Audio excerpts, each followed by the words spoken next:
Hello guys, masih ada orang yang gaji 1,000 hingga 2,000 PM saya nak cari Honda Civic.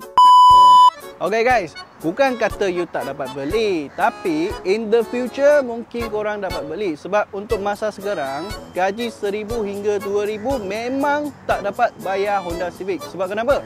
Bulanan anggaran dah 900 hingga 1,200 geng. Macam mana nak bayar kalau gaji 2,000? Okay, 2,000 potong 1,000. Okay, contohlah 1,000. Tinggal 1,000 lagi. Nak bayar road tax, nak bayar insurans, nak bayar maintenance, nak isi minyak, nak belanja girlfriend, macam-macam lah. Mana cukup geng? So kawan-kawan, untuk masa sekarang, korang boleh cari lebih sikit rezeki dulu. Cari lebih sikit duit. Mana tahu in the future, you ada naik gaji ke macam mana. Kalau gaji dah lebih, bolehlah beli Honda Civic. Sebab Honda Civic ni biasanya lah gaji 4,000 ke atas baru dapat beli. Lagi mungkin boleh buat full loan. So untuk gaji 1,800 punya, jangan fikir nak beli kereta yang bulanan dalam RM1,000. Memang tak boleh cover kawan-kawan.